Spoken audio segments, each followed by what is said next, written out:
Careful what you say or you'll get together.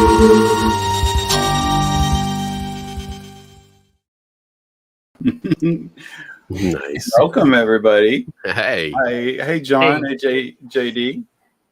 I got to say, even before we start, the more I listen to that, I just got to give Dave some props for all that. That is just so good. Yeah.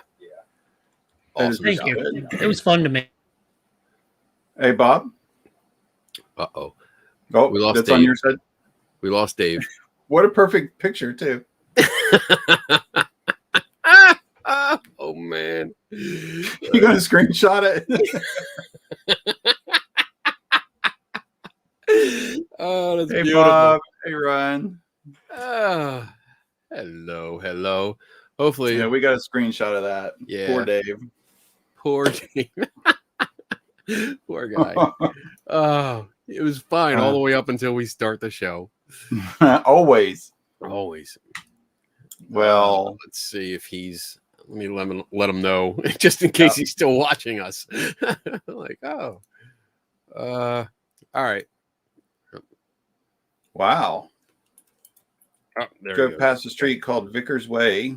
I guess you weren't allowed to get into it because it was blocked. Only if certain people can get on that street. Dave has I can't. Music. He does. We'll wait for him to get back. Yeah, before we get into this topic. How you doing? I'm doing good. How you doing? Good. I'm doing good. I'm doing real good. Feeling good. Oh, got a message. He's trying to get back in. Oh, boy. Oh, that's not good. He thinks we're having internet problems tonight. Uh-oh.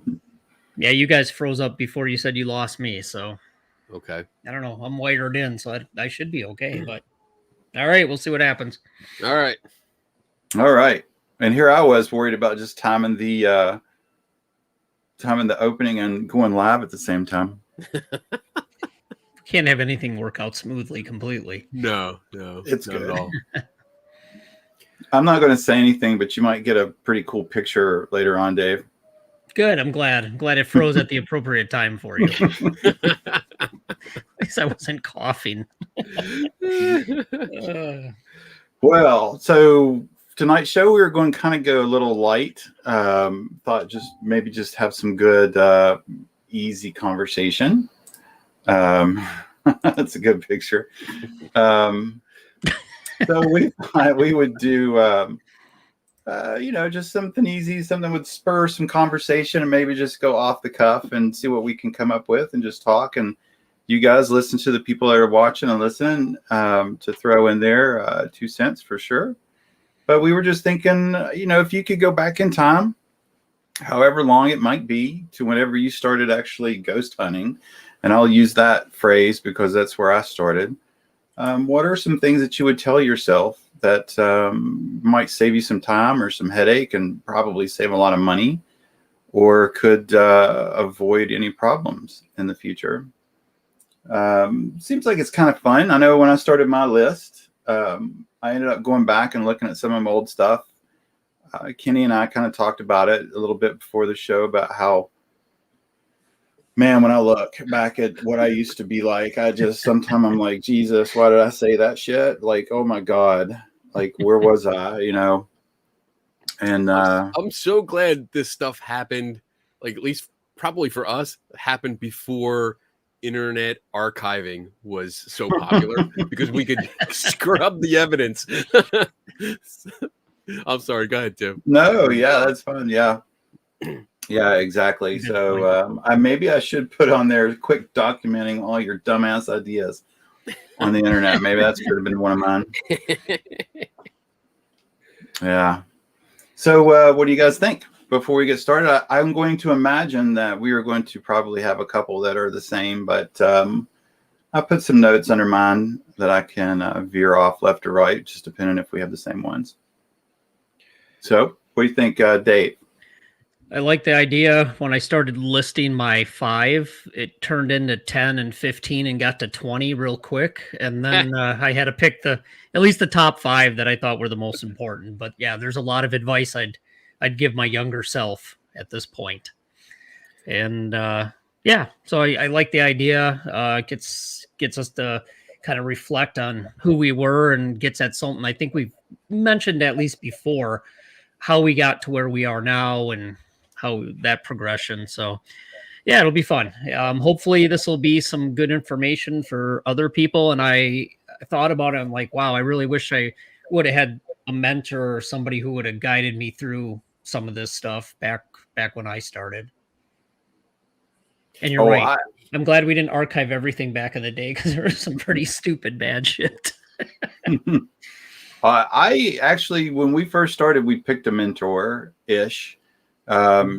Probably dumbass move number 1 was we got in with a national ghost hunter that sells books, a lot of books. You guys, I think you guys have talked about him before. Excuse me. But, it was only $50 a year so that we could get our name on his website. And God. Is that all? Yeah. What a deal. Okay. Yeah. So, yeah, mistake number 1. So what do you think? What you got, Kenny? What you think? So I'm going to start this with a stereotype. So when this idea came up and I started thinking about it, I realized that my wife and I started ghost hunting in 1997, which means I have 25 years of experience. I knew that would get you. Actually, what I wrote was, that means I have 25 years of less than part-time experience doing this shit.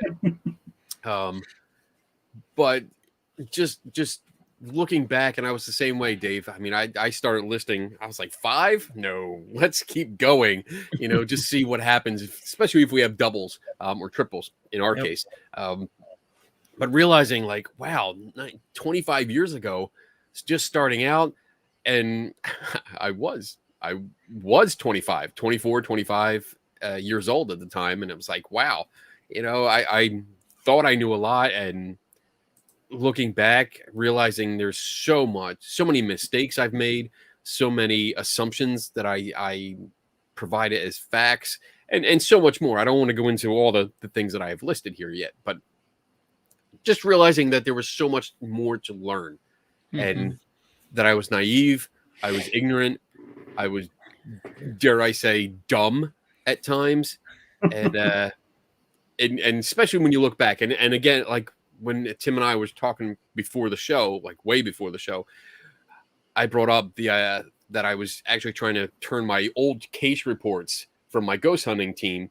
into like a new, like a kind of a book where it was like, this is what I thought then, and now I'm going to review everything that I collected then and look at it now. And just like, I can't tell you how many times I shook my head or put it down like this in embarrassment, like, holy crap, I can't believe I wrote that.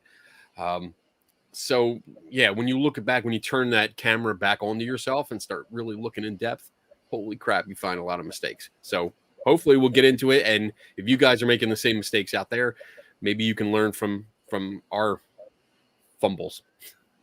So there you go. That's my opening statement. Yeah, my wife was sitting next to me while I was going through some of my lists, and she wanted to remind me that to be careful because our mistakes make us who we are, and there was one mistake I think all 3 of us made. That's how we got together, so that's not so bad. I think Kenny pointed that out as well. But that's great. Yeah. Doesn't that fall in line with like chaos theory? I think so. Okay. Yeah. All right. Oh, So it's, man. I'll tell you, I kept mine very vague just because I imagine I was like you guys. I started out with there was a lot of stuff I had, and it was pretty specific. I ended up going through and just being able to kind of ball them all together into 5. So I'll start out, and I'll start with number 5. I tried to rank them in order of importance that I thought would be more helpful to me than anything. So number 5, very generally for me, is to start out: read more, study more, and learn more. And that's pretty vague because at first I was like, take science classes, study some logic, go take some online Philosophical. some thinking. Thank you.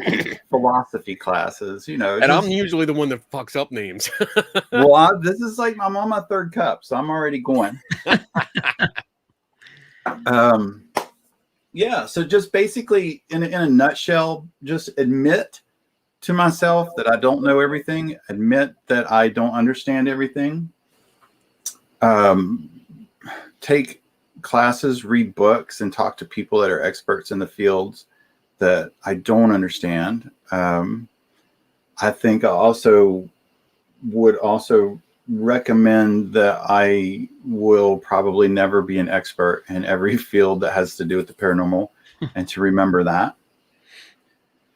And along with the read more, study more, and learn more, something that Dave taught me very much was to don't forget about the people that have done research before you, and look at the stuff that was done before you and don't dismiss it. And by research, I don't mean other ghost hunting teams. I mean actual publications of tests. And I think that would be a good start, would be just a broad educational push in my direction. Nice. You guys think? Or have anything similar? I bet you do. I do. Yeah, mine's similar with one little extra is where to find that stuff. Because I know where to find it now.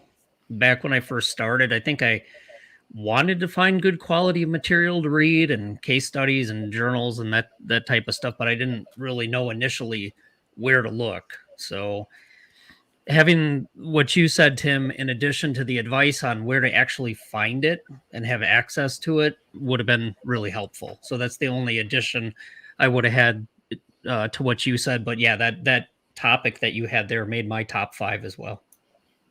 Yeah. Yeah. I mean, yeah, learning more. I mean, I'm always into that. Yeah. That's my whole philosophy is keep learning. And That was your first shirt. Yes. I mean, I didn't adopt that philosophy until later on, like I thought that'd go. I don't want to jump ahead, but I guess it doesn't matter, right? We'll just jump right into it. Like one of mine is basically, if I was talking to my younger self, like in 1997, I would tell me, you don't know nearly as much as you think you fucking know. Like that's a good one. Because I can remember at times during my ghost hunter days where I thought, hey, I know my shit. I have my bowling shirt with the rest of my team with their bowling shirts, and you guys are laughing because you know exactly what I'm talking about. And I had a fucking camera vest like the photographers, but I didn't have this rolled closet. I had a pocket for the EMF meter. And shit. Oh my god, dude, it was just humiliating. Now I thought I was that authority figure. I had the bowling shirt, the photographer's vest. I had that, a black one, and I had pockets for my EMF meter and my digital recorder and my camera and my extra batteries and our what are they, compact flash cards for the new and spare discs for the Sony Mavica. Yeah. Because that was the big thing. I had rolls of film because I still used a film camera back then. you know, and I went to people's houses and I thought I knew everything. Yeah. I really thought, and what's worse, and this probably goes into something, another point, but because I thought I knew everything, I said things as facts. I said shit that I believed, that I thought, that I literally thought up and on the spot because I'm like, oh yeah, that sounds good. And I presented them as fact. And I cannot express how embarrassed I am thinking back at some of the things that I told people. It's really hard, and I hate admitting it, but you know, it's one of them things because I did tell people like, oh yeah, you have evil spirits or something like this, or there's definitely something here. And I mean, I can't imagine what I put people through. So I got a show idea. oh boy. Oh, We got to dig in our past and find our most embarrassing shit, and then Oh yeah, I hold on. There's a question in here. I'm writing that down, but it's JD question. You guys came up before the ghost hunting TV shows were popular. What mistakes do you think people today are likely to make compared to them? Is there much difference? I mean, I can jump in real quick. Yeah. So my initial answer here would be that even though like my ghost hunting days came before the reality TV shows, we still looked at other teams. So the only difference was TV. So I went to the early paranormal conferences by, oh my God, Dave Esther and Sharon, I think Gill, I think it was. They were the ones in this area that were big. And I think, Dave, you know who they are, right? yes, I know. You know who you're Dave talking- Esther. Yep. Oh, yes. And Tim, you know, I think you know. I mean, they were like the people we thought were this is the National Ghost Hunter Society. This was like big deal, you know, and this was like our TV reality shows. So we kind of followed what they did because it was like, oh, they're popular. They're holding conferences. They must know what they're doing. Same as what people today look at the TV shows and say, well, they're on TV. They have a network agreement and they've been on for years and they have 10 seasons and stuff. So they must know what they're doing. Mm-hmm. So I think there's going to be a lot of mistakes, and a lot of mistakes that we're going to address tonight are going to apply to this. But I think the only difference between the ghost hunting TV shows and what we had before those was the medium, the media outlet, either the TV or just word of mouth, the brand new internet that was hitting, that we all had access to, and coming together like that. So that would be my first take on that.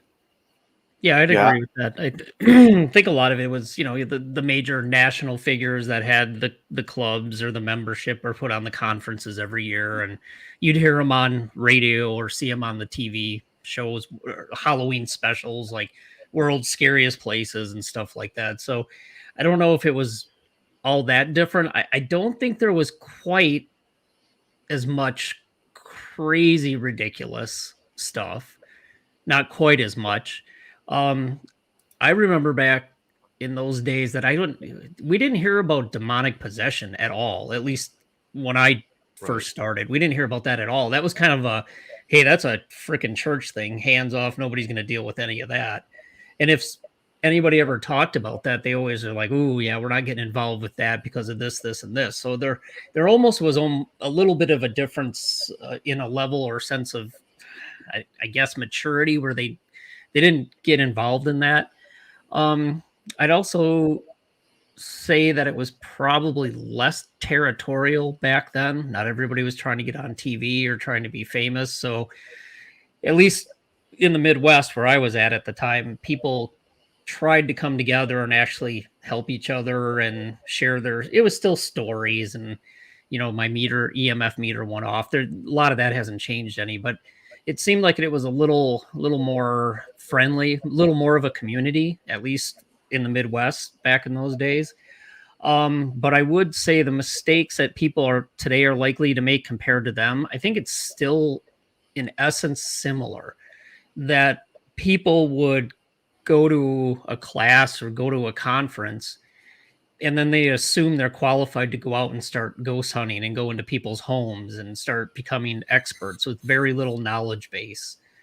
Even some of the major national organizations, what they provided you for what they called training, there wasn't a whole lot there. It's some guy's book, or, take a couple of these classes or show up at 4 of my conferences and go to a workshop. So I don't think that's really changed too much. I think there's an instant, as soon as I'm interested in it and I do 1 or 2 little things or see somebody else, I'm an expert in it. So I don't think that's changed much.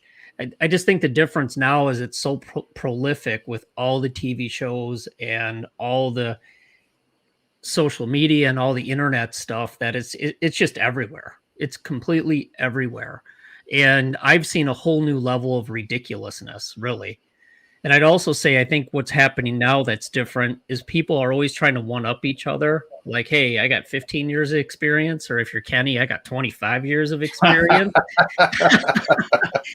Or, I'm a paranormal investigator. I'm not a ghost hunter, and I'm not a paranormal investigator. Now I'm a parapsychologist. It's like, well, what the hell are you even talking about? You haven't even gone through the schooling. So to me, it seems like there has been a difference in people trying to one up each other, more territorial, and everybody's trying to get a TV show or something out of it. And it is somewhat different, but I still, as far as the mistakes being made, I think there's still some similar basis in the type of mistakes. Basically, people not knowing anything and rushing out and pretending to be the experts and going into private homes.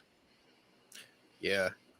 We see a lot of emulation. Like back then it was, you went to a conference, you saw someone that you had read about or was an author of a book on ghost hunting, and you were like, oh, cool, I'm going to do what they do. Mm-hmm. And now the difference is just, oh, I see a TV show. Wow, they're on TV. They're a celebrity. I'm going to do what they do.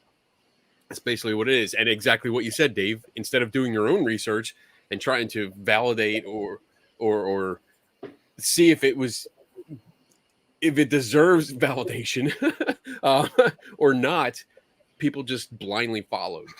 And that's the big problem. Awesome. I'll go another question. Awesome. It's kind of interesting. Jade Kitten. Are you guys taking Three Tortured Souls lore questions? Oh. And what's with the theme song? What's the definition of vicared as a verb? Tim, why don't you take a crack at that first? Go ahead, Tim. I will definitely take a crack at vicared. So Vickers is my last name. Oddly, we were just talking about someone that I had been vicared from. So I think collectively, if you are vicared, it's because someone has made a claim out in the open for public consumption, and you question that claim, and you ask for evidence, you ask for data, you ask for publications and how they arrived at this information. And instead of getting into a nice discussion or even a polite and workable debate, you get canceled. you get blocked from all social media. I, for some reason, have a nice habit of getting vicared, so it kind of stuck. And to be honest, I really love that my last name is a verb. I absolutely just I love that. I think it's a good fit. I'm quite proud that questioning paranormal claims, and I don't do it rudely. I mean, I really don't. I don't know about saying this person's name, but this person, the first one was about a battery exploding. And so just for reference, a long time ago, we'd started, this person made a video about a battery exploding in a camera and played that clip, and then talked about how that was, the ghosts were so angry and taking so much energy from the battery to manifest its anger. I know. Dave, I'll take 2 for you. Thank you. That the battery exploded inside of the electronic device. So I thought I was doing a good thing, And I just went to a couple battery manufacturers' websites, and I looked at reasons why batteries would explode inside of an electronic device. And it's not uncommon that it happens. I mean, it's not like it blows up all the time, but there's plenty of circumstances where, for lack of a better word, a battery can self-destruct inside of an electrical device. So I was like, hey, man, I found your answer. You don't have a ghost. You have a normal occurrence. And this dude got really upset with me and blocked me. So I could no longer talk with him. The second time it happened was with a national person who makes devices that talk to dead people. And I asked, how did he get to that? Like, what was the procedure? Like, how did you get that information? Like, how did you build this thing? Like, this is amazing. If it's true, it's a game changer for physics and everything. And the response I got was a lot of research. And so I asked for the research. I was like, what basis did you do your research on? If you won't share your research, tell me the resources that you used to arrive at where you did your research. And I was quickly blocked again. So getting vicared is just basically meaning if you ask hard questions on absurd claims, you get canceled. Or Now, on the a show song- you're co-hosting and you don't agree, you get vicared too. Oh, yeah. Yeah. Which has a lot to do with all three of us. That's Yeah. where the term was really coined. Yeah. We So, all I mean, three of us Yes. were on another podcast with a certain individual that brought us together. And said individual didn't like tough questions or to be questioned and taken to task for certain statements or pieces of evidence or what have you. And when you didn't agree with that, there was a certain level of censoring, I guess you could say, vicaring. And then when a certain co-host would say, you know, we don't agree with that. You need to be open. You got to take questions. You need to talk about this openly and, you know, defend your position. Well, you got canceled. So he got vicared.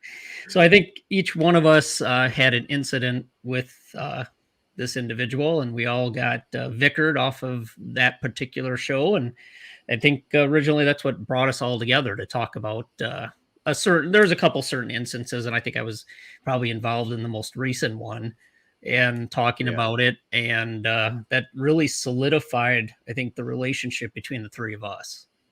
That we wanted to have an open show where we could truly have difference of opinion, which we do on the show. We do disagree. We do challenge each other without getting pissed off and either canceling the show altogether or just kicking somebody else out and getting a new co-host. So that's kind of and the little nuggets in the opening theme all have to do with certain parts of that. So if you kind of think about what we just told you, then you look at what's said in the opening theme or some of the graphics and listen carefully, that all has to do with where we originated from. Yeah. And that's the beauty of this, is that the three of us understand you can be criticized. You can put something out there. We don't have to agree with each other. And when we do this discussion, this is a discussion debating kind of show. We can disagree, but when the show's over, like, we're backstage and everything's fine. You know, we're still friends. We're still cool with each other, even if we have a difference of opinion. And that's pretty much, I mean, I was the only one that you guys had a show with this other individual, both of you. Yes. And I think I was I the first to get vicared? I think so. Yeah, I think so. Because I was like a guest host on when Tim's turn. Tim's Biddle just didn't seem right. It didn't sound right. Vicar was the way to go. Yeah. But it was Getting more or less biddled like, sounds like a felony. it sounds like a really sexual felony. Yeah. Getting biddled. So we'll gloss over that. That was the first to get out, but I didn't have a show with this gentleman. Tim first did, and then because Tim and I were friends, he got vicared, and then Pretty similar. Dave had a show with him, and Dave started I think you started disagreeing with him, or I don't think know there was a exactly what disagreement on censoring Yeah. comments and not happened. Right. and booting people and deleting comments, and I didn't agree with that. And then I made an appearance on an impromptu show with you all and a couple other people that this person didn't care for, and that was the end of it. Oh my God, that was the three of us, Melanie and was it Noah? Yeah. Was it Noah? Yeah. Yeah. And that really pissed him off and pissed this person off. It could be a him or her. We don't know. Yeah. But yes, we do. But I mean, we all got together. We were doing a show together. There were 5 of us, and unfortunately, that didn't last just because of commitments for 2 other people. But we continued on, and like this is great. I mean, and you guys have seen it like 2 shows ago or something. Like you saw me and Dave going like head to head, butting heads, but it's not like I hate him. I don't. I enjoy the criticism. I enjoy the challenge. You know, it's I want both of these guys to challenge me. If I say something and it's wrong, these 2 are the fuckers that I expect to tell me I'm wrong and why. Yes, I appreciate that. Absolutely. I'm not going to learn shit unless someone tells me I'm wrong. Yep. I mean, It it's just why way. you think we're wrong. Yeah, and that's the beauty. Like you don't just say, you know, you're wrong. Click, and the whole show's over. It's like, no, you're wrong, and this is why. Well, this is why I think so. But yeah, I mean, it's nothing personal. Yeah, I mean, we can yeah. disagree, and we do, and it's not a big deal. I mean, geez, it actually makes it more fun for me because if we all agree on everything all the time, you're either doing something wrong or it's just boring. To tell you the truth, it's good to be challenged. That's how we learn and get better. And you know, I did have that in my top 10 list of things to tell my younger self to be careful who you do shows with. They left it off, but since we brought it up now, I'll list it. I love because some of the things we can compliment each other on. So, all right, good question. Get back to our advice. Yes. All right. Shit, I don't even know where we are. I think we each got through 1. Yeah. Okay. All right, so I'll do my number 4, going upwards towards number 1. Ask why and how do you know that more often and quicker in the process. And I have my notes, not in a blaming way or in a vindictive or attacking way, rather to actually literally understand how you or it got to the point where you have decided that this fact is fact. And just say, how do you know that? How did you get there? Just ask. Honestly, so when I first started, why I picked this was because when someone said, "Oh, dude, you got an orb, that's a ghost," I'd be like, "Hell yeah, it's a ghost. Damn right."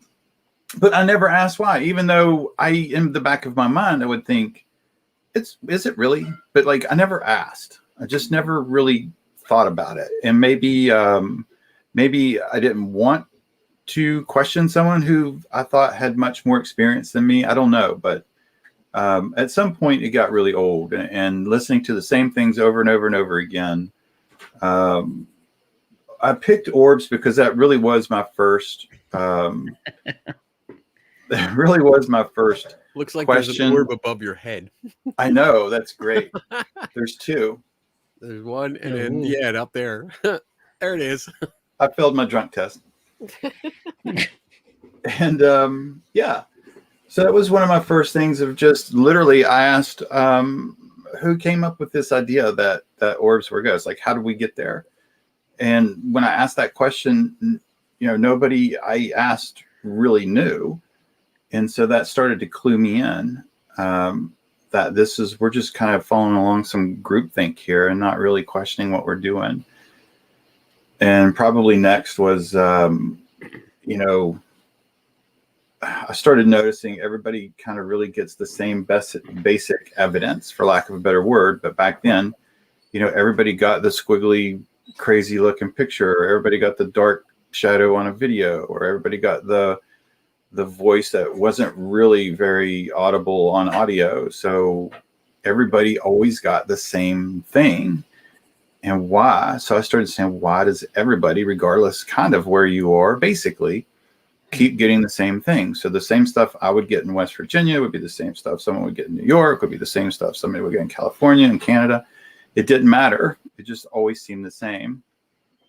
And that probably took me 4 or 5 years of ghost hunting before I really started questioning, like, how did we get to this point? Like, how did we really get to this point? So I could have shaved a few years off if I would have just asked those couple questions sooner.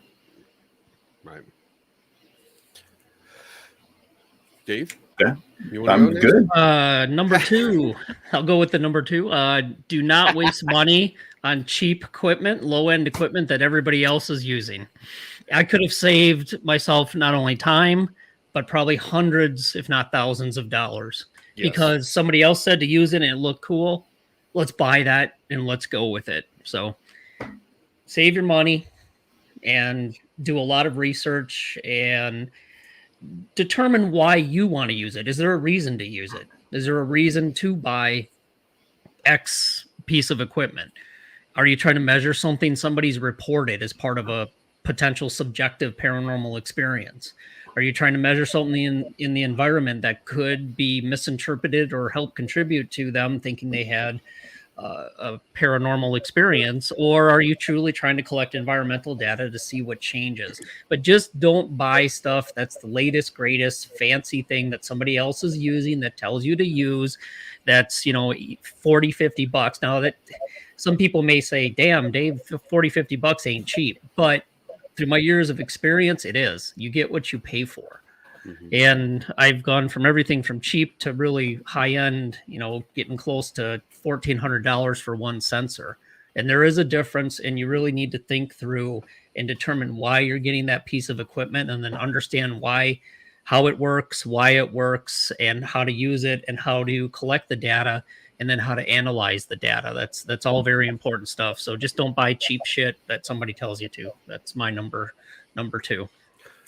Can I piggyback off of that a little bit? Because I agree 100% in what you said, and I would take it as I would give examples. Where I just published an article about the REM pod, and when you're talking cheap, it's like that.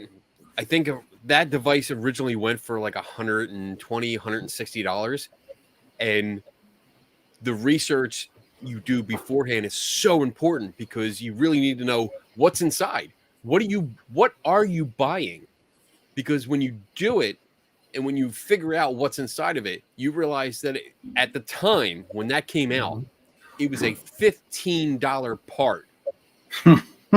It was a $15 electronics kit that you could buy and put together in a half hour yourself and save a lot of money. And that's the kind of thing that I try to promote now. Like, what are you buying? Because that is a cheap novelty experiment. I wouldn't even call it an experiment. It's a novelty kit. It's something you can buy off the internet for fun. You do as a hobby, and people are paying like $160 for something like that. Mm-hmm. And when it comes to quality, like Dave, you mentioned like paying over $1,000 for one sensor. And when you do your research, you find out that the sensors that he's talking about are worth the money, because you're getting a high quality product. You're not getting a cheap novelty a kit, a hobby kit that's put in a piece of PVC plastic that you can buy at Home Depot for $2. Like that's the importance of this, of the researching this stuff, because that was on my list too. Research devices before you buy, because you can save. I did the same thing. I spent thousands of dollars on equipment that didn't do what was said. It didn't do what was claimed. Mm-hmm. And I've come across that several times. To go a little bit further, there was one company, and I use that term loosely, very loosely, where the one employee of the company made ghost hunting equipment, and he made claims that like and I don't know exact number, but I think he said something about like there were 20 or 30 or even more teams that have tested this device and verified it works. And I went through every single team that he listed, and not one of them did actual research. All they did was put it out like you see on TV and say, hey, do this, do that. And maybe it lit up once or twice. That's not research. That's not testing. That's not verifying whether it works or not. That's basically just playing with a fucking toy. That's all it is, And I mean, you're talking to like $200 for this piece of shit thing that didn't work.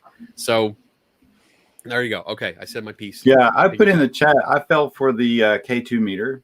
Yeah, I did. I fell for that one. I literally didn't think it was worth shit, but I did it because I saw it on a TV show. Mm-hmm. Right. I did. I'm guilty. I mean, so I hope everybody understands, like, when we say these things, we're not, like, I know for the most part, I think I can speak for Kenny and Dave. Like, we've all been there.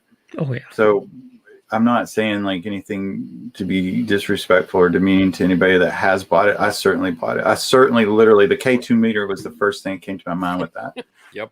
But there's things, that I did buy and say, well, I want to see if it does what they say it does, and experiment with it. And I still do that. I still either buy it or I see if someone has one that they don't want anymore and can donate, and I'll under the idea that I'm going to take it apart to test it to see if it really does what they say it does. So yeah, I still get the stuff. Tim makes a good point, though. I agree with you, Tim. I did it too. I bought stuff. Yeah. I mean, I would not have put that on my list if I didn't do the same thing. I bought stuff because other people said to buy it because it did a certain thing. I bought the Panasonic digital audio recorder with the little wheel on top. Oh, yeah. Remember that? Because it was like, that definitely caught voices, and you had to buy a special one, the certain serial number or version number to work. Yes. And I bought it, and it was like $100 and some. Mm-hmm. That was back in the 90s, like the late 90s, early 2000s, which so much money. But I bought it because other ghost hunters had it. Yep. So yeah, I was dumb too. Yeah, I can say, yeah, the K2 meter, I know, like, you guys bought it, but I can still remember. I remember the exact location I was in the dark room, Flashbulb memory. sitting by myself, holding that stupid ass button down, going, "Is there anyone here besides me? Besides me." Hello." Touch these green lights and they'll blink if you touch them, and I'll know. Oh shit, I got recordings of me doing that. Oh, all right, nice. Yeah. So we up to 3. Yes, sir. Do we? Yeah. Okay. I left out equipment because I knew that both of you guys would end up having that. I knew that was going to be one, but my number 3 is kind of off of number 4. And that is just literally, I have do something different and do it sooner.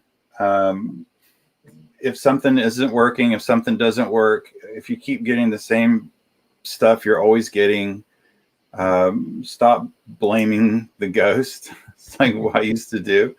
And just actually take responsibility and accountability that you're not probably doing something that you should be doing, or you're just measuring something doesn't exist, or maybe you're measuring something or you think you're measuring something that you're not measuring, or just change it up and measuring something else. Yeah, I have that. Stop doing. What's the phrase? You keep doing the same thing over and over again, thinking you're going to get a different result. I mean, definition of insanity. Yeah, you've just really got to quit doing it. And for a long, long time in many, many places, we would do, I would do the same thing. I would set up the cameras. I would turn out the lights. I would do, I would do the 5-minute EMF level test around the house and stay away from the light switches because it'll distort my readings. And, I just always did it. And, I can remember times that we would leave someplace that was supposed to be just, incredibly haunted. And, nothing happened. And I remember like having conversations and actually having the phrase, it's like fishing. Sometimes you catch fish, sometimes you don't. Sometimes the ghosts want to talk to you, sometimes they don't. Mm-hmm. And I think that was just a way to self-preserve what I was doing, to accept, and I remember thinking, yeah, I mean, that must be it.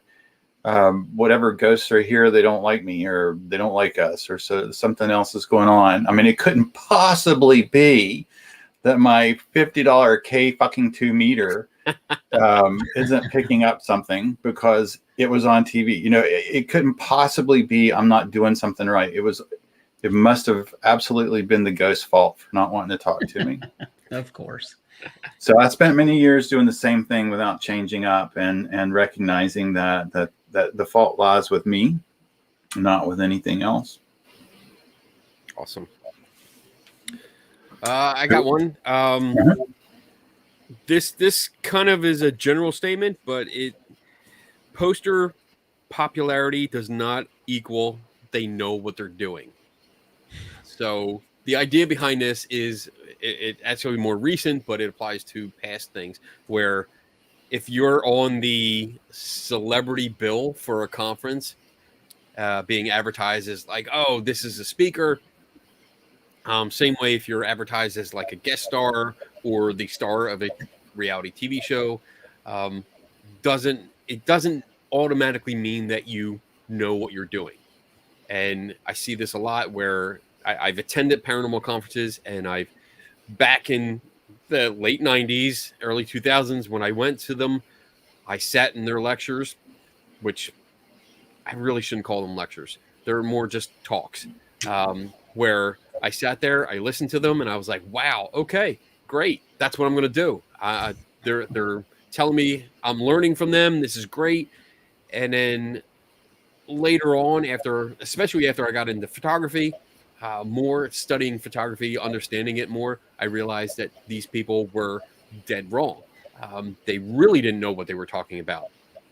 So the expertise or the experience that I blindly associated with them was what's the word I'm looking for? Misdirected. It did not apply to them, and I felt that way because they were on a poster.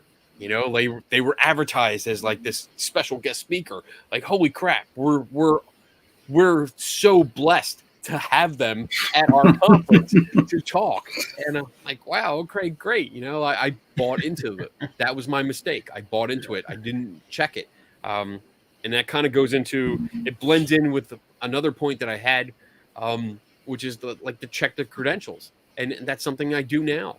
Like every time I see the speaker list at anything, like not just paranormal conferences, but any conference, science conference, humanist conference, atheist, whatever I attend, I look at the speakers and I look at their background. Mm-hmm. Like, do they actually have the background in what they're talking about?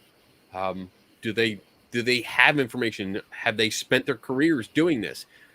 Is there something I can really learn, or is it just going to be another, oh, I'm just going to make this up on the fly and just say whatever comes out of my ass and expect people to believe it. So definitely check it. Don't be starstruck. That's what I'm saying. Don't be starstruck. See if they actually have the qualifications to speak on that topic, and go from there. Yep, that's go. a good one. All right, my number 3. As far as if you're going to do investigations or research, do longer multi-visit, long-term investigations or research. Don't think you're going to go in and maybe talk to somebody on the phone, do an hour walkthrough, and then maybe a 3 or 4 hour investigation and think you're going to figure out what the hell's going on there. That's something I think a lot of people are guilty of, a lot. And I would just tell my younger self, make sure if you're going to go to a place that you're going to be able to stay there for a long period of time and do multiple visits and collect a lot of different information at different times. Because I think it took our group from 99 to 2010 or 11. It took us that long to figure out, and this gets on to the points you all were making before of repeating the same thing and thinking you're going to get a different result. Well, I think it only took us 10 years or so to figure that out. And we're like, you know what?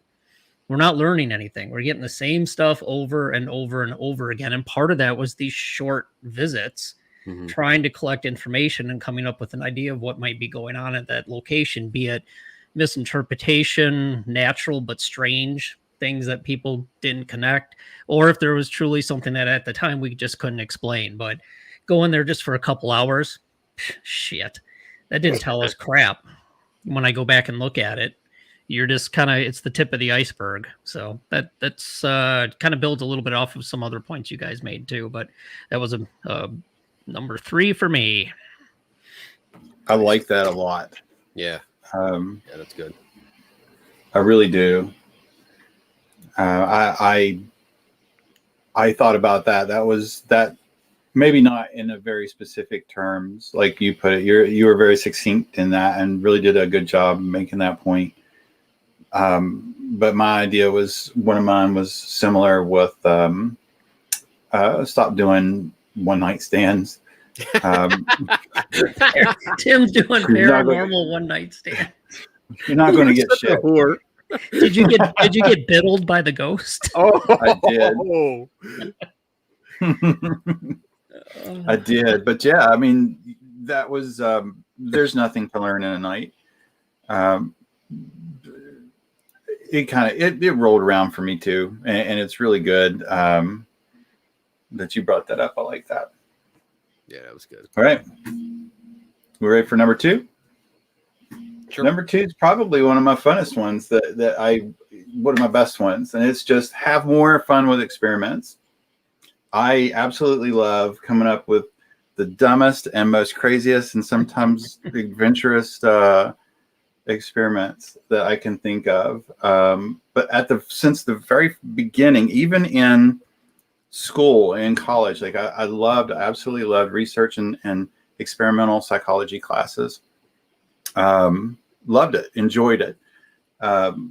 Always trying to think of ways to test claims, but never really put myself out there to do it. But I just try it, just have fun experimenting.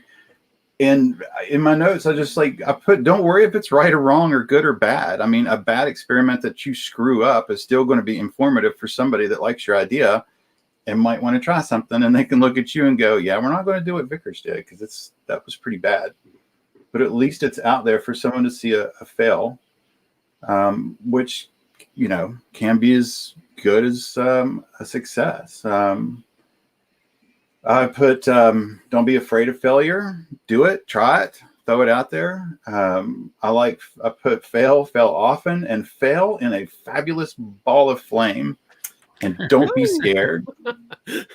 Yeah, because I wish that's one of the top things I wish I could do is go back in time and try a bunch of experiments that I had ideas with and never did.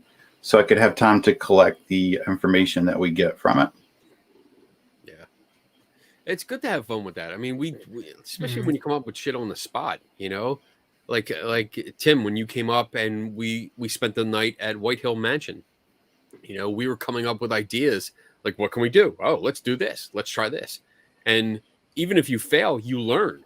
You still learn what doesn't work or what not to do or how not to do something. You still learn. And I definitely, I love experimenting, and I'm the same as you. I love having fun with that, where it's like, oh, let's try this. Let's see what happens. What could go wrong? Push the button. What could go wrong? Yeah. So, yeah. Yeah, I definitely. am far more vested into if someone would say, "Hey, you want to go investigate this house or this home or this facility?" I might go, "Yeah, I'll go because I would like to see maybe what other people are doing lately, maybe learn about what other people are thinking, how they're applying whatever new technologies out there."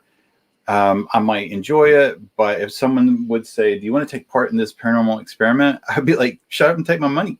I'm in. Let's do it." Awesome. Okay, so before we go, I don't know if you guys want to, but we're at an hour. We got a couple more. Do you want to take a quick break? Yes. Yeah, let's I take a quick do I gotta still pay. have the break video. You still got it? I still got it. All right. So I'm going to Let's see give if it a he shot. screws it up.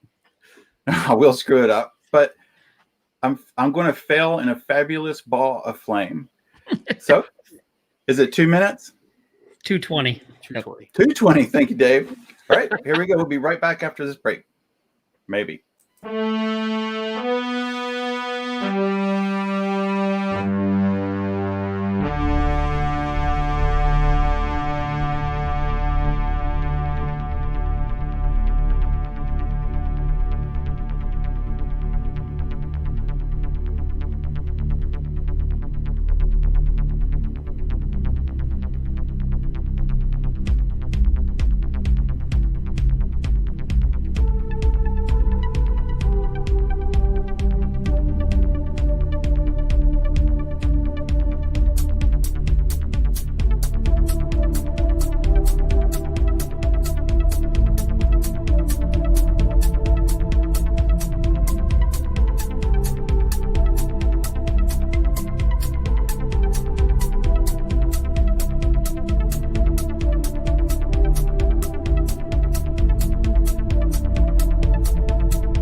Woo! Holy crap, Kenny! You are excellent on that timing. I can breathe again. Awesome. All right. All right. We're at number 2, right? Number 2. Who's up? I have one that yeah, I have 2 more. Well, like 3 more, 4 more, 5 more. Anyway, so I guess to be blunt with my younger self, my number 2 would be ghost hunts are not investigations. Plain and simple. They are not. They are What? they are hobby thrill seeking events where you go out because you think the place is haunted, and don't give in to the hype. Don't think, all right, I know this place is haunted, because 1, no, you don't, bitch. And that's how I would talk to myself. And 2, you need to investigate before you make any conclusion. Any kind of like hypothetical conclusion, because you still need to analyze the data. You need to do all this shit. You can't just go in for 4 hours. And I think this piggybacks off of something Dave said earlier. You can't go in for 4 hours and expect to know exactly what's going on in a place. You just can't. It's more thrill seeking. It's fun. It's hobby. It's, hey, let's have fun on a Saturday night. You know, like ghost hunting.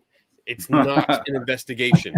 It is going out and doing shit that you see on TV, or you heard some person, some other ghost hunter talk about during his talk at a ghost conference.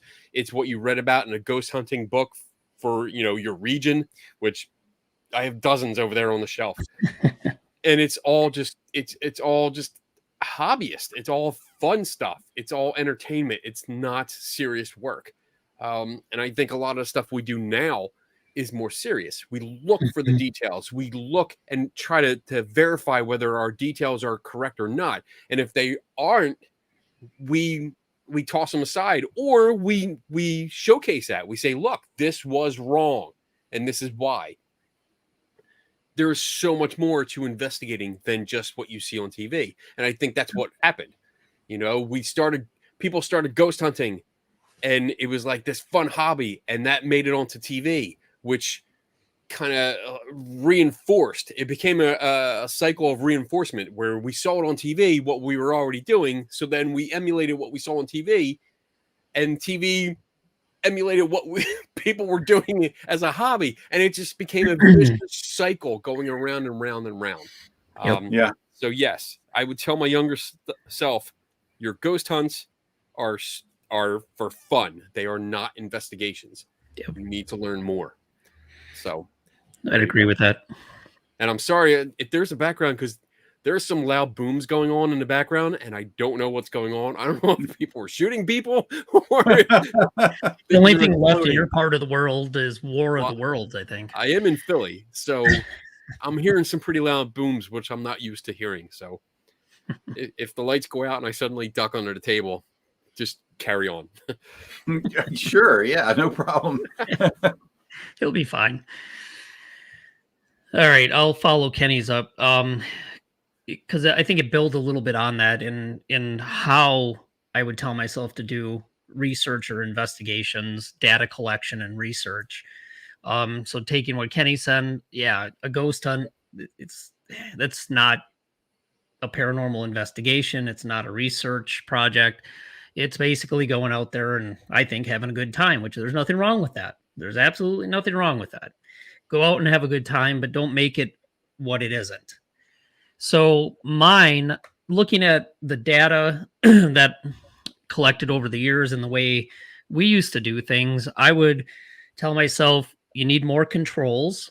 You need to do more in-depth case studies and interviews, better interviewing, and record and transcribe all those freaking interviews.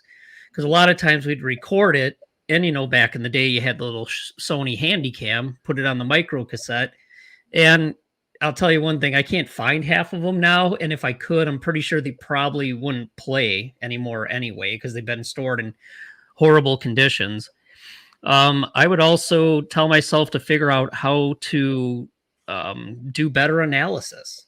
So taking what we did before and just really improving on it from a data collection and research and analysis standpoint, tell myself you need to do a better job, because there's a lot of interesting places and a lot of interesting data we collected. But to go back, I have the time now, and I would love to go back and really take a good, hard, in-depth look at it, but it's not there to do that. We don't have all the background stuff anymore. And I see shortcomings and shortfalls in the controls we did, or if there were any controls. So I see a lot of problems with it. So I'd kind of, in hindsight, tell myself, you know, here's what I noticed 10, 20, whatever years from when you started. And here's where I think you should collect things differently or do more, get better data, and learn how to analyze it a little bit better. That's awesome. I've done, I don't know if I brought it up. Did I bring up the Then and Now book that I was writing? Yeah. Okay. So that's exactly what I did. Exactly what you said, Dave. Like, looking back, and even though I was embarrassed by a lot of shit that I wrote back in like 97 and 98, 99, there's so much information I could give myself, and like, look, you need to do this better. You need to look over here. You need to tighten them controls up. because there were no controls. it was ghost hunting 101. No controls. Yeah. Just do whatever the fuck you want. Yep. You know? So yeah, I totally agree with you so much. So I have a question from John. Did any of you consider going back and telling your younger self not to follow this path? I did not. Nope, me neither. I though I'm somewhat annoyed and sometimes I do feel like I'm running up against a wall and I might get sick of the field once in a while, I still enjoy it based on my questions, my interests, and what I want to get out of it. So I would never discourage myself from doing that. I would actually tell myself, get your degree in psychology and go get your advanced degree in parapsychology overseas and do it while you're, young and you have nothing else to worry about besides studying. Can't do that now. So I would have encouraged myself to probably do more formally, I think, on the academic side. I did think about it a little bit, but I think I'm more of a comic book nerd than you guys. So I thought about like the paradigm, the time travel, what would happen, and the path I'm on. The reason I am who I am is because of the path that I went through. So I followed that path to get to here, and the advice that I'm hypothetically giving my younger self is only because I went through that path. That's it. That's true. If I didn't go through it, I wouldn't have this additional knowledge. I wouldn't have this advice to give myself. So you kind of have to go through it. And I'm glad I did. I really am glad I did. I'm glad I grew up in more of a believer atmosphere because I got to see the extreme side of things. Maybe not as extreme as there is out there in the world, but I grew up in like the highly religious household. So, I got that belief system or the belief based ideas and that's how I saw the world. So being able to come out and see or discover other literature and discover other perspectives really broadened my horizons. Really, I mean, to be cliche, it's just that's how it was. And I'm kind of, I guess I'm thankful to myself because I put my path. I started taking control of my path. I steered it in a certain direction after realizing where I was, and now I'm here, and I'm still learning. I'm still going down this path because I have the benefit of like doing this, having friends like Tim and Dave, where it's different perspectives, and I can get different ideas and consider it and think, oh, maybe it's not the way I think. Maybe it is something different. Maybe I should just check it out. So, yeah, I mean, I love this advice that we're giving our younger selves, but I would not change the path that I went through. That's good. I agree. It's another great question from John. Would you suggest a book to your younger self? Yes, and I know exactly the book. I would suggest because I love this book, and just remembering it, I would be more than happy to read it a third time. But it is from Carl Sagan, and is A Demon Haunted World: A Candle in the Dark. Absolutely. Does that? Carl, I knew you were going to say that, bitch. I love that book. It is such a good book. It changed a lot of perspectives for me. And it was along the same times when I was thinking about changing and I had questions, but I had nowhere to go. And so I ran across that book and read that book, and it was a really good book. And it helped me think about thinking, if that makes sense. And it helped me think about how I was getting to decisions that I was at and my beliefs that I was at. So earlier on, I would definitely give myself that book. That's a good question. Yeah, I think I would. I think I would follow suit. That was, especially at the time it was written. Like now, when you read it, it's a little dated. But at the time it was written, it really, I think it would have a big influence on me if I read it when I was younger, when it first came out. I think it would have a really big influence. Not like make me go like diehard skeptic or diehard this or whatever. It would just open your eyes, because I mean, I grew up in a very, very narrow kind of perspective, and this would open it up to see greater things. So I think I definitely on board with you, Tim. I think that would be my pick. Mm-hmm. Yeah, that's a good one. I would still recommend Lloyd Auerbach's book that I found in the middle to late 80s, Hauntings and Poltergeists, a parapsychologist's handbook. That was good at the time. It's a good read. I would actually tell myself there was a parapsychology book, the Handbook of Parapsychology. That would have been good to find and read to get an earlier start on that field, a more academic start on it. So those would be, a couple that I'd recommend in addition to Sagan's book. Awesome. Yeah, there's another one. Yeah, John, same for me. Mm-hmm. Yeah. It was really insightful. I mean, it really, just reading it, and I think I read it the first time maybe like a decade ago, and it was like, wow, this is really, I think Sagan had a very eloquent way of explaining things. Mm-hmm. It didn't dumb it down per se. It just explained it to you, and it was very easygoing, and I'm like, wow, I like this motherfucker. I like him. Yeah. Very simple, and he explains it, and especially when you watch like the original Cosmos, Mm-hmm. it is very like he was your buddy. He was like a kind of like a version of Mr. Rogers, like your buddy in science. And I was like, this guy's nice. I'll sit and listen to him. Yeah, cool. So, all right.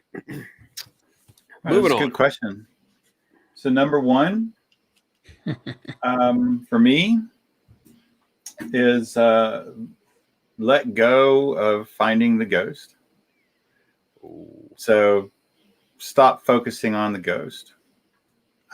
So many times at the beginning, I think this will kind of sum up a lot what both of you guys had talked about a little bit, but going into a place that was supposed to be haunted, my goal was to capture that ghost, was to find that picture, was to get that voice, was to get that validation. I stepped over every other possible clue that was laying out, like a Scooby clue, like I'm Velma, and dropped my glasses and couldn't see the letter in front of me, and just kept going after the ghost. And that's all I ever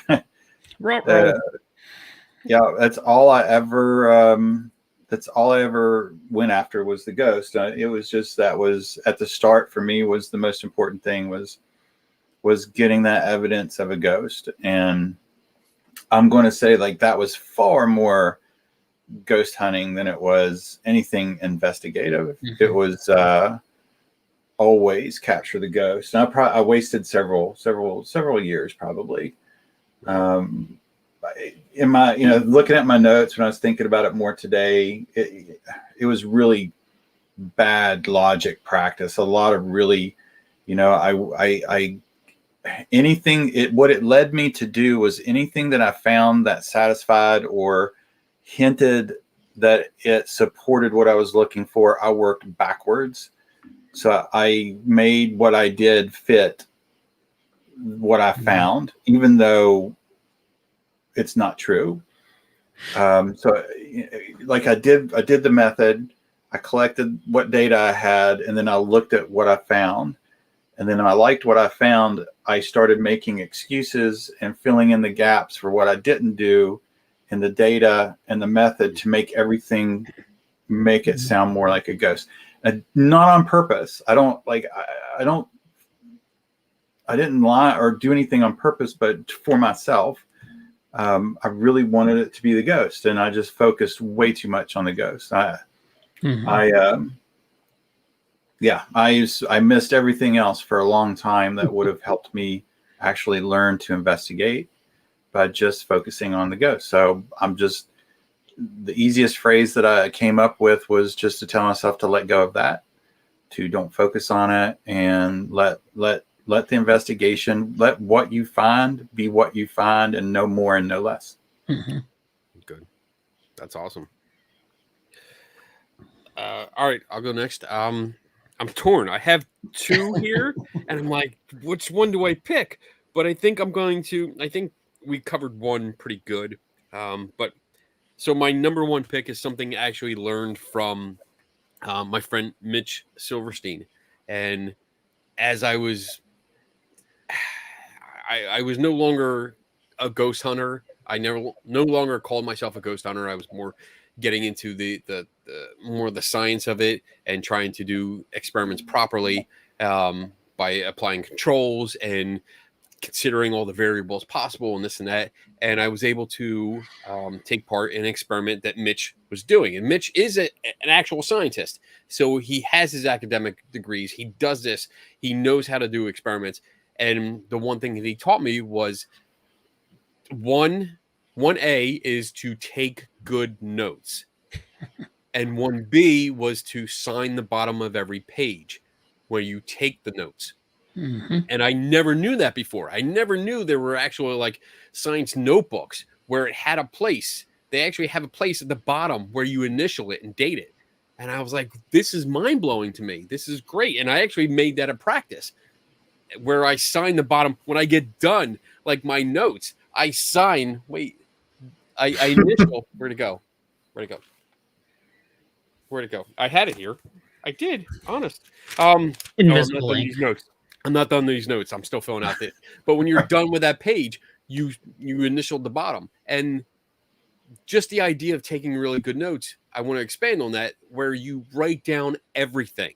Mm-hmm. Everything you do, everything that's included, the equipment that you do, the version of the software that's on that equipment. You write down every detail possible. You can't take enough notes. That's the bottom line. You cannot take enough notes. Write down everything, because you have to think when you're writing those notes down for that investigation or ghost hunt. Think ahead. What happens 10 years from now when you look back on these notes? Do you have enough information? Did you write everything down? Do you know how you did that experiment? Do you know what protocols were in place? Do you know what controls were in place? Do you know who did what? If you don't have it written down, then you're guessing. And we've talked about memory before, and memory is not always as accurate as you think it is. Most of the time it's not. But if you have the notes written down, you can refer to them and say, all right, well, Donna did this at this time. Mm-hmm. Like right now, for example, when I do my investigations, when I plan on writing up an article on it, if I contact anyone, that notation includes the time and date that I sent an email and or called them on the phone number that I used to call them. And then if they respond to me, I write down, even though it's in like the email, I still write it down on my notes. On this date, at this exact time, this is when they replied or when they called me. And then I even put the duration of the phone call. That's how detailed I get on some of these notes. You get really anal, but I mean, I think it's good because once you can refer to it. I want to be able to look back 10 years from now, look back to this date and say, oh, well, here's this case, and know it almost as good as that day I did it. That's how good of notes I want to have on on those pages. So I mean, that's my last piece of advice I would give myself, because I think I wrote down like the hits. That's it. I did the confirmation bias. I wrote down the hits, and in general terms, like, oh, I saw a ghost in the hallway. That's it. Not whether like it was the second floor, the first floor, what the alleged ghost looked like, what I was doing at the time. Did I take pictures? I didn't write any of that stuff down. It was just I saw something at the end of the hallway, looked like a ghost. Awesome. That was horrible. So I would definitely tell myself to take better notes, detailed, and then initial and date it at the bottom of every page. Yep. Kenny, I don't mean to jump in front of you, Dave, but I just want to like think like what you said is like when you said 10 years from now, what made me think about that was when people start working, if they're new and they start working, like doing what I do, when they ask me like, what kind of notes should I take? My response is typically take notes so that in 5 to 10 years, when it goes to trial and they call you, you will know what went on. And the more notes you have, the better it's going to be for you if it ever goes. I mean, you know what I'm saying? But think about it like that. Think about 5 years, 10 years from now, if something comes up and you have to testify to what you did, you're really going to want good notes. And yeah. I used to basically write stuff down in a notebook. Like I always had a notebook. I don't know. I love stationery. It's just a weird thing, but I would take notes, but not good notes. And I've learned, especially after working with people like Ben Rafford and Joe Nickel. I mean, and I know I bring them up a lot, but they are old school, especially Joe. Joe is very old school, where he has those old brown folders, accordion folders, where everything that he has, not only his notes, but the pictures that he took, the negatives that he took, because Joe is old. So the negatives that he had from the film, any copies, like the old Xerox copies, which we still have copy machines, but Xerox copies, everything was in that one file. And it was like, this is the file for this case. When I saw that kind of stuff, when I was able to visit and work with those people, I realized, like, holy shit, I am so under what they do.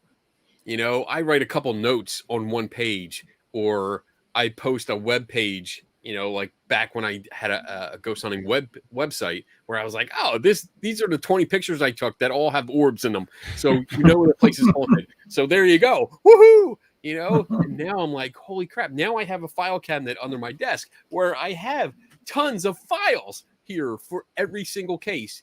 And every printouts, even like the studies that Dave sends us, I print out and I have in here, you know, so that, you know, I can go back and refer to it. If I'm doing something on a particular topic, I can look back and say, oh, here's the file for this. Oh, you know what? Dave sent me a study on this, and I printed it out. Like I can look at that, and then I can look at the notes that I wrote on the study, or the highlights that I did. This is great. I have all the information right here, the physical copies. So, I mean, I can't stress it enough.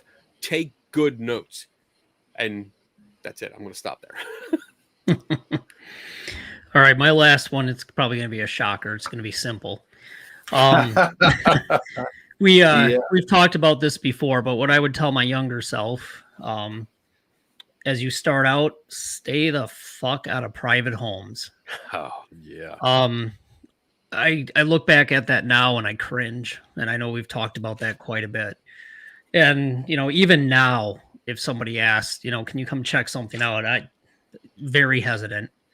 But back then, you know, you're eager to find places to go, and you think you know it all, and you're willing to go in and be the expert and help people out. But yeah, that would be the number one thing I'd tell my young self is, yeah, definitely stay the hell out of private homes.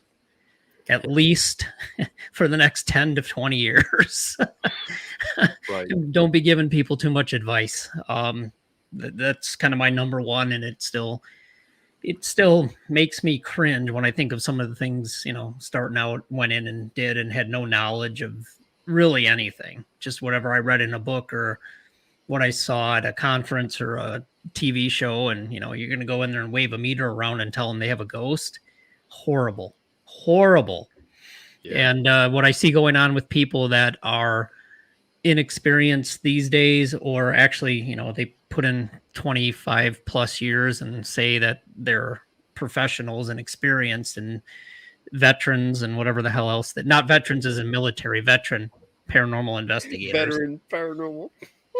To go in and tell somebody that they might have a demonic presence when, you know, I had heard that there's drugs involved and other things, and kids are single parent family, and there might be some child abuse stuff.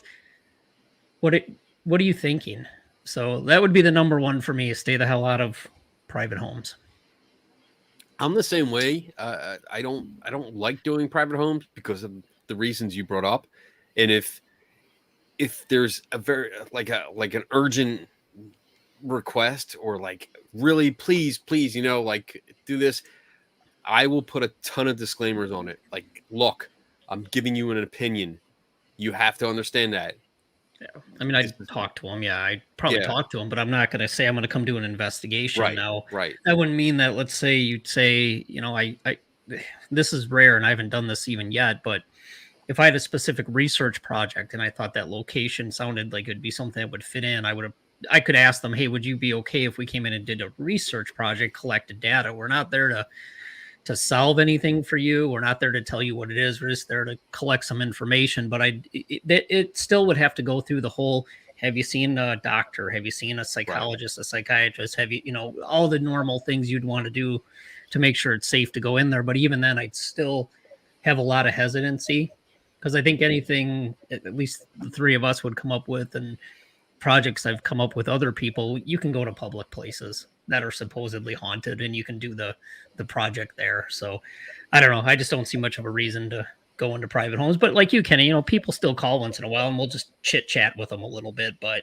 a lot of times, and I know Tim he loves this, is, undoing the damage another group has done, right. Not telling them, if it's paranormal or not, or if it's this type of ghost or haunting, but telling them, level setting them, basically saying, have you thought about this? Have you thought about the natural explanations? And it can be uncomfortable, but it's nothing wrong with saying, I'm not a doctor. I'm not a psychologist or a psychiatrist. Have you talked to somebody about potential medical issues? And if they get upset, that's fine, because that's somebody to me who doesn't want a real answer. They typically want to be told to affirm that there's a ghost or something in the house. So, yeah. Even when I will take on something, it's not like, I think there's a difference between what you're talking about there, because when people have like all these experiences, they really believe something's going on, like it's really involved, then yeah, I'm totally, I don't want to get get involved, because yes, please see your doctor. Go to your doctor first. Do that, because if it's more on the psychological side of it, then you need to see professionals, not me. I'm not. But I think like the only times I would accept it if they're like, hey, you know what? For some reason, this basement door keeps opening and closing by itself. I don't know what's going on. Do you have any idea? In that case, then I would be like, well, you know what? I have some time. I can stop by. We can just see if there's any causes for it. And I'll do what I can do, but that's as far as I go. You know, like stuff like that. Yeah, I really enjoy when I get a call or somebody wants me to help undo what someone did. I like sharing those with you guys. It's kind of now fun to do that. Yeah. It almost feels like we're doctors. It's like, oh, we got a patient here. Well, I don't know what's going on. What do you guys say? No, I do the same thing. I love being able to bring like a topic to you guys and say, what do you guys think?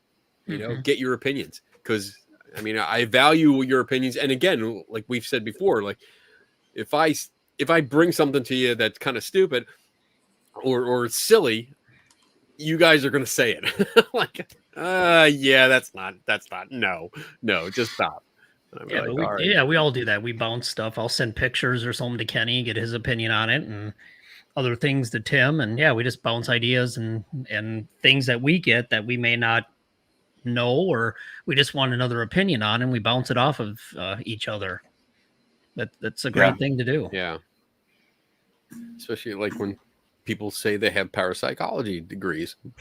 And I'm like, hey, do you know what this school is? I have no idea who that is or what school that is. I'm like, yeah, that's probably going to be a no, but let me look into it to be fair. Oh boy. Cool. All right. Well, I guess for a final thought, I'll just kind of jump in and say real short. John asked a question. I think we kind of addressed it, but would we not do it? And I mean, I would change some things. Like if myself came back, if I melt myself for the future, I would, number one, ask, tell me who to invest in and some lottery numbers. But then if it was important enough for me to come back, and I mean, I would probably listen, but I wouldn't change anything. Like at the beginning, I mentioned my wife was here. We were kind of going through the list, and even, early when we were kind of coming up with a topic, and I even mentioned that, going through this is how we three ended up here, and I certainly enjoy it. This is way more fun, I think, than anything I can think of that I did sitting in cemeteries and chasing bugs that are showing up on my Sony night shot camera and calling them orbs and ghosts. So I enjoy this way more. So I wouldn't change. I would still go. Absolutely. We are who we are from what we've done. And the other thing is hopefully I'll still be around for many more years and maybe look back at this broadcast in 20 years and go, what the fuck was I thinking? Holy shit. I was right all along. So yeah, I enjoyed tonight's topic. I really did too, and I'm glad we guys come up with that. So yeah, I would still go through it and still do the investigations and still have fun doing it. And I'd probably change some things that I would do. Certainly change the way I would do it. I'd probably come to where I am today a lot sooner. But I don't know, without actually, I kind of focused a lot on the failure for my number 2, and I'm a fan of. I mean, it's going to sound weird, but I'm a fan of failure because I a lot of times feel like failing teaches me something more than just a simple success. So it's not so bad. Outside of that, I had a fun night. I'm glad you got a picture of Dave and shared it with him. That was good. I hope to God my internet doesn't freeze up on me next time, because this sounds like it's going to be a thing. All right. So, shit. You suck. Kenny. Damn it. There we go. Oh my God. You were really trying, but you can't. I can't do it. You just got to look at your background and be like, oh, Tim over there. Oh, wow. Look at that. No. All right. No, can't do it. So my final thoughts. I love this, and yes, I like. Who said it? Somebody. Oh, Bob said it. Why does it sound like the final thoughts remind him of Jerry Springer? Because it does. Yeah. So my final thoughts are basically always keep in mind that the path that you took to get where you are today gave you those experiences to learn from. So you wouldn't know what advice to give your younger self if you didn't take that path. So don't feel bad. Don't have regrets. Don't feel bad. Like, oh my God, I should have done this. I was so stupid. No, you weren't. You made a mistake. That's it. You learned from it and you moved on and you gained that knowledge. Over the years, you gained so much knowledge. Run with it. Have fun with it.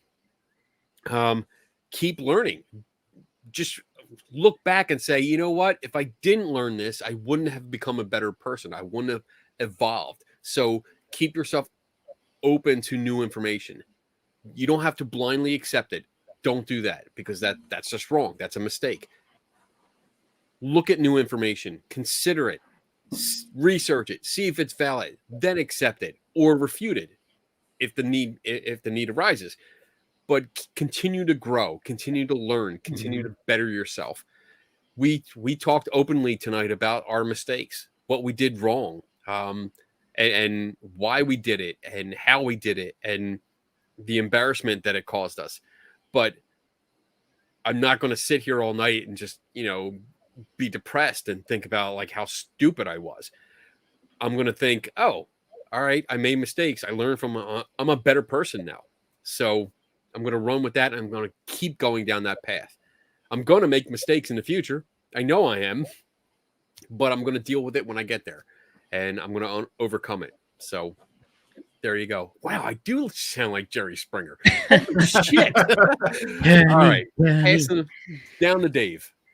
Yeah, this was a great topic, and yeah, definitely try to learn from what you've done in the past. I would take this to people listening and other groups out there, kind of go through the exercise that we did when we thought about our top 5 for tonight. What have you done in the past, and what do you think is maybe not right, or what would you change, and what would you do better? What would you do differently? So it's never too late to self-assess. You really should do a gut check and stop and review what you're doing and see where you maybe haven't been doing that great, and be honest with yourself. And don't take criticism from, outside yourself or your group as a bad thing, especially if it's given in such a constructive way that it's going to hopefully help you grow and become better. The reason for tonight's show isn't to, like we all three of us I think said, it's not to point out how stupid you may have been, or oh, you did these same dumb things we did. It's basically to say, hey, through our years we've learned and we've progressed, and here's a couple things that we think we would advise ourselves to do as we were starting out. It's supposed to be constructive. It's supposed to be helpful. It's not supposed to be a negative thing. And you might find that some of the stuff we said you agree with, other stuff you don't. That's fine. But I think you really should take what we did tonight, and I think it was a good exercise. Go back and think about what you've done in the past, what you can do better, and what you might want to change going forward. And at that point, I think that's an essential part of growth and improvement, is taking a look at what you've been doing and seeing how you can improve upon it. And, talking about the mistakes we made, hopefully that'll help get you thinking and maybe help you improve on what you're doing. That's it. Yay. Hey, Hey. wait a minute. Group hug. hug. Group hug. What are you doing the orangutan for? I can't. I gotta get my arms up around both of you. Oh man. All right. Well, I appreciate you guys. It was good talk. I appreciate everybody coming and listening. And the conversation was a lot of fun watching. So before we end, I'll ask, got anything coming up? Let me start. No. So before we go to Kenny, what about you, Dave? Anything coming up? I'm just gonna try to live through another week. Let's put it that way. Yeah, I understand. All right, Kenny. You got anything? I might have a few things. I'll be short. September 25th, I have the Para-Unity Conference in Woodbridge, New Jersey. I'll be up there. I will be setting up my Skeptical Help booth and taking on questions from anyone. If you have paranormal questions and you want to talk to a skeptic, hey, awesome. All you have to do is donate to the little can that's going to be on my booth, and that goes to Cancer Research Institute. So all the money is donated to that. I don't take any of it, so you're not lining my pockets. What else do I have? I have October 9th is the Selma Mansion Psychic Fair. Ooh, that's always fun. I'm not setting up a booth. I can see how that's going to go. Pun intended. I knew you were coming. Anyway, my wife will be set up. She has her Lucky Tiki Creations booth set up, and I'll be helping her and then spending the day there seeing how many psychics will let me sit with them and talk with them. And then besides that, I have a few other things coming up. I have unannounced kind of things, like little secret projects. I do have something that's coming up where I can tease at, where it has to do with a certain parapsychology research center in North Carolina that I might be taking part in, a course. But more on that later, after this week. And I have a new series coming out soon with Skeptical Inquirer. I do a column for them, but I also started doing a video series called Ghosts in the Machine. And the first video should be coming out within the next week or two. So it's about a haunted doll. Ooh, scary. So, I remember that haunted doll. Yes, that was fun. That was so much fun. So that's all I have. All right. Well, with that, I will see if I can successfully close this bad boy without screwing it all up. And I hope everyone has a great weekend. It's a long weekend, so everybody be careful. Enjoy yourself. And thanks for listening. Guys, have a great night. Yep. Take care, everybody. Pressure. I got this. Stay over Charles, stay over Charles, stay over Charles, stay with the real, cause what the day, air with the real, feel what is real, don't rush with me, stay with the out, stay with the out, go summer one, I'm a TV, stay over Charles, stay over Charles, stay over Charles, stay over Charles. And all what you say, oh, you'll get better.